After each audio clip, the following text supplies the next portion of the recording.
I want to start out with the op-ed that I published this morning over at HartmannReport.com. It's titled, "America Must Outlaw Nixon's No-Knock Warrants." Amir Locke is now dead in Minneapolis. As you know, this young 22-year-old man, no criminal record, wasn't committing a crime, wasn't in a residence where crime was being committed. The police were looking for evidence or witnesses or something that had to do with the murder. They didn't find it there. He is a legal gun owner, and when they kicked in the door, he was asleep on the couch with his gun in his hand or near him, and immediately they killed him. Like immediately, within seconds. This is Breonna Taylor all over again. I mean, you know, between this and the flashbang part of it that usually goes along with these no-knock raids, that last year, I believe it was, they threw one into a baby's crib and it caught the crib on fire and burned away part of the baby's face, and he's still, you know, it was $1 million treatment in the intensive care unit. I mean, where did all this come from? Well, this all started, and those of you who are old enough to remember what America was like before Nixon's war on drugs know exactly what I'm talking about. This all started with Richard Nixon wanting to get reelected in 1972. In '68, he sabotaged LBJ's peace plan with the South Vietnamese, committed treason, according to LBJ and Republican Senate majority, or maybe it was minority, I'm not sure, leader Everett Dirksen. Treason. And that got him into the White House in '68. So in '72, he's looking at, well, how do I get reelected? Actually, in '71. And so in June of 1971, he rolls out his so-called war on drugs. Now, for those of you who are younger, just go back and binge watch some of the old cop shows from the 50s or the 60s or even the early 70s. And you'll see, you know, the police come up to somebody's door and knock on it and say, let me in, it's the police. And the guy says, show me, you got a warrant? And the cops say, yes, here it is. And he cracks the door open with the chain on and says, pass it through, and takes a look at the warrant and says, okay, come on in. Or the cops say, no, we don't. And he says, well, come back when you do. Right? I mean, that's how it used to be done, by and large. There were a few outliers, obviously, but that was standard procedure. And then in June of 1971, Richard Nixon, June 17th, Richard Nixon officially rolls out the war on drugs, saying that this was, by the way, the consequence of a meeting that he had with Haldeman and Ehrlichman, his top two advisors, about how to come up with a strategy to win the '72 election. And I mean, it literally took on the dimensions of a war. This is a, you know, kicking in somebody's door for anything less than to immediately save a life. I mean, you know, I get it. If you hear, you know, if you have a sense that the house is on fire, or you hear, you know, somebody screaming inside, oh my God, he's got a gun at my head, kick in the door. Yeah, I get that. But to serve a warrant? Sir Edward Coke, in 1628, in the Institutes of the Laws of England, said, quote, for a man's house is his castle, et dominus saque et tussitum refugium. In other words, and each man's home is his safest refuge. In that, in 1628, this is British common law, he was quoting a law that was ratified by England's King Edward III in 1275. This idea that the cops don't just kick your door in unless there's a really, really, really good reason that has to do with saving somebody's life right now goes back to 1275. In the Fourth Amendment, it says the right of the people to be secure in their houses, persons, houses, papers, and effects against unreasonable searches and seizures shall not be violated. But what happened in the 70s, and again, those of you old enough to remember can probably cite chapter, verse, and show.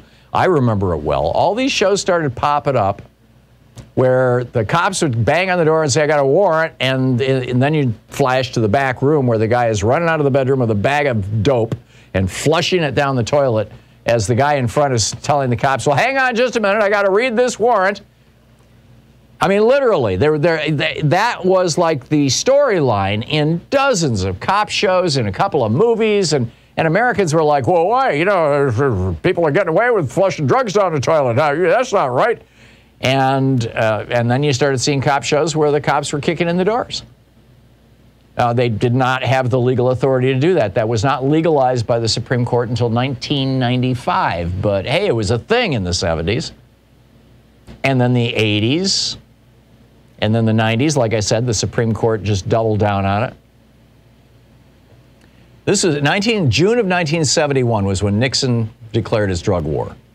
2 years later, the New York Times writes, quote, this is on June 24th, 1973, quote, innocent Americans around the country have been subjected to dozens of mistaken, violent, and often illegal police raids by local, state, and federal narcotics agents in search of illicit drugs and their dealers.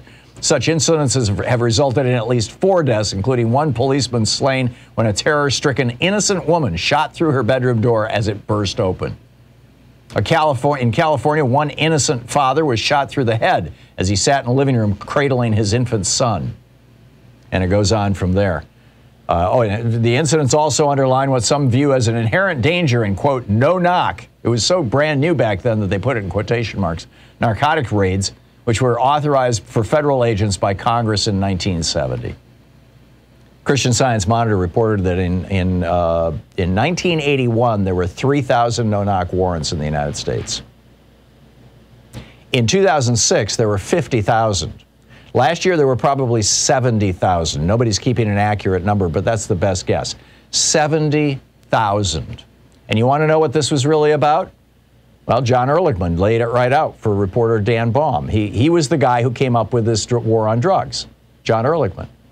And he says, and I quote, he says, you want to know what this is really all about? The Nixon campaign in '68 and the Nixon White House after that had 2 enemies, the anti-war left and black people. Do you understand what I'm saying? We knew we couldn't make it illegal to be either against the war or black, but by getting the public to associate the hippies with marijuana and blacks with heroin and then criminalizing both heavily, we could disrupt their communities. We could arrest their leaders, raid their homes, break up their meetings, and vilify them night after night on the evening news. Did we know we were lying about the drugs? Of course we did. And on my article over at HartmannReport.com today, I've got a graph showing rates of incarceration in the United States. Starting in 1925, we were incarcerating around 200 people out of every 100,000 Americans in 1925. It peaked just a little bit right around the late 1930s at about 270 people per 100,000, and then went back down to or right around 200 people per 100,000 throughout the 1940s, throughout the 1950s, throughout the 1960s, and then we hit 1971. In 1971, we were still at 200 people per 100,000. By 1980, we were at 300 people per 100,000. By 1985, we were at 400 people per 100,000. By 1990, we're at 500 people per 100,000. By 1995, we're at 600 per 100,000. By 2000, we're at 700 per 200,000. By 2005, we're at 800 per 200,000. By 2010, we're at 900 per 200,000. And that's pretty much where we are right now. You know, 4 times as many, and the majority are minorities. Now, Minneapolis just banned no-knock warrants. 3 states have done this. Here in Oregon, it's illegal. No no-knock warrants in Oregon. It's also illegal in Florida and Virginia. 3 states. And none of these 3 states have experienced a sudden wave of crime. But we don't have cops killing innocent people anymore, and we don't have innocent people shooting at cops anymore.